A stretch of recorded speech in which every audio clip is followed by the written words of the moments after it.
A very good morning to my dear students of class ninth. I welcome you all to this new class of Social Science 2, where we are continuing with the chapter India Major Physical Features. Now children, in the previous class we discussed what were the reasons behind the different land formations over our land surface. Now coming to specifically the general categorization of the major physiographic divisions, which can be grouped as: number 1, the Himalayan mountains; number 2, the northern plains; number 3, the peninsular plateau; number 4, the Indian desert; and number 5, which includes the coastal plains and the islands. Now, without wasting time, let us understand what are Himalayan mountains. Children, the Himalayas are the young-fold mountains which cover the northern part of India. Okay, now children, the young-fold mountains. This word must be striking your mind. What is actually young-fold mountains? Young means, are they very young? No. So young-fold mountains means when a mountain is being referred to as young-fold, it means it has been formed recent in the earth's history. Whatever earth is having its history, in that history, the recent formation of mountains, that is known as young-fold mountains. Whereas the old-fold mountains, name the old-fold mountains in our country, it is Aravalli. Old-fold mountain means they have been there previously in the earth's history also. So young-fold mountains which have been formed recently in the earth's history. Now they are geologically young as compared to the other mountain ranges. The Himalayan range is the highest and the most rugged mountain range in the world. So two characteristics we have learned. Himalayan range is the highest and the most rugged range in the world. It extends from river Indus in the west to Brahmaputra in the east. When you see the map of India from Kashmir till Arunachal Pradesh, it forms like an arc. So, the fifth point, it forms an arc of about 2,400 kilometers. The width of this range is 400 kilometers in Kashmir to 150 kilometers in Arunachal Pradesh. Now, altitudes of the mountains vary more than western parts. What it means is the height of this Himalayan range, it keeps on changing. Which side? In the western side. Now, the next characteristic is the Himalayas consist of 3 parallel ranges. Now, out of these characteristics, the most important one is the 3 parallel ranges. Frequent questions have been asked on these 3 parallel ranges. Either you will be asked to name these 3 ranges, or you will be getting a specific question or any of these 3, right? So, the next characteristic is the Himalaya consists of 3 parallel ranges. Number 1, the Himadri; number 2, the Himachal; and number 3, the Shivaliks. Let's talk about Himadri. Himadri is the northernmost range. If you see the map of India, extreme northernmost range is the Himadri. It is also known as the Great or Inner Himalayas. Now here it is slightly tricky to understand. Inner, we always tell about something which is deep inside. But in case of Himalayas, because we are referring from the sea level, that is the reason, because children have often asked this question, why ma'am, since it is the northernmost, the outermost range of the Himalayas, it is being given as the name innermost. We are not seeing it from the world map or Indian map point of view. We are always counting or measuring the altitude of a mountain from the sea level.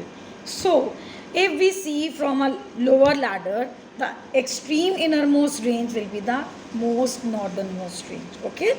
So, it is also known as the Great or Inner Himalayas. First characteristics of Himadri. Number 2, it's the most continuous range consisting of loftiest peaks with an average height of 6,000 meters. It means out of all the three ranges, only the Himadri is having the most loftiest, the most pointed, highest peaks, which stand about 6,000 meters, right? Now, you have seen these three characteristics, great or inner Himalayas, the most highest or loftiest peaks are there, which range about 6,000 meters. Next characteristic of Himadri, the great Himalayan folds, they are being shown in this range. The main folding of a mountain, is shown majorly in this range, right? And the last characteristic is it is annually slow bound, and a number of glaciers descend from this range. What do you mean by descend? Going down. So a number of glaciers descend from this range. I hope Himadri is clear to you. Let us come to Himachal. This is the second range. So the range lying in the south of Himadri. First is Himadri, south of Himadri is Himachal. So the range lying to the south of Himadri is Himachal.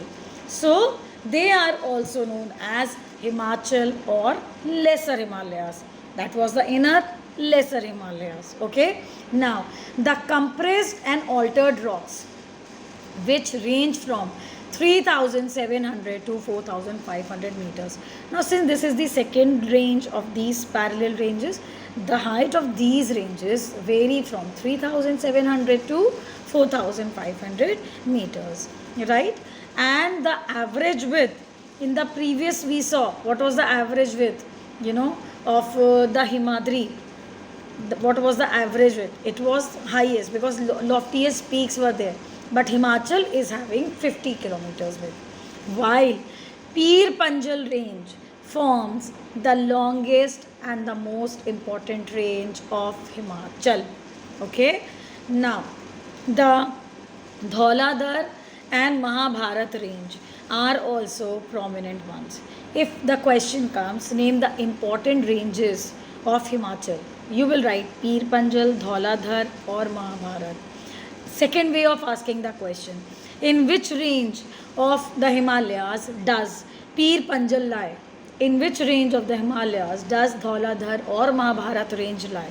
Are you getting the point how the questions can be asked? So the range consists of famous valleys. All the valleys which are famous for our tourist destinations, Kashmir, Kangra, Kullu, all these valleys are located in the second range of Himalayas, which is the Himachal range, right? And one more important characteristic, it is also known for its hill stations. Again, if I ask you one question, which range is also known for its hill stations? You will say the Himachal. Coming to the last range, which is known as the Shivaliks. It is also called the outermost range of the Himalayas or the Shivaliks. Outer. The top one was the innermost and Shivaliks are the outermost range. They are known as Shivaliks. The next characteristic is they have a width of 10 to 50 kilometers and the height varies from 900 to 1100. So they are not that high. Now, the range is composed of different sediments which is being brought down by the rivers from the main Himalayan ranges, from extreme top. Whatever river glaciers are bringing down, that is being deposited in this range, which is Shivaliks.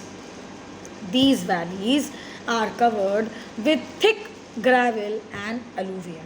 Why only Shivaliks are being, richly dense with thick alluvium or gravel? Because outermost, obviously everything is going to pour down. Second, it is going to drag it with them also. That is why it is the third range where deposition is going to take place. Okay. Now, the longitudinal valley lying between Lesser Himalayas and the Shivaliks means the middle and the last Himalayas. They are different famous valleys. Dunes, that is Dehraduns, Kotli Dun, Patli Dun, which are also known as dunes. So these are the famous valleys which are lying between the Lesser Himalayas or the Shivaliks. Now, the Himalayas are also divided into regions from east to west. Means Eastern Himalayas, Western Himalayas. For example, the part of Himalayas lying between Indus and Satluj. Now get back to the Pakistan side. Indus to Satluj. They have been known as Punjab Himalayas because they are near Punjabs. But it is also known as Kashmir and Himachal, Himalayas from west to east. The extreme west was Indus and Satluj side. There it was known as Punjab Himalayas. Now when you come a little eastern towards the India, they will be known as Kashmir and then the Himachal Himalayas.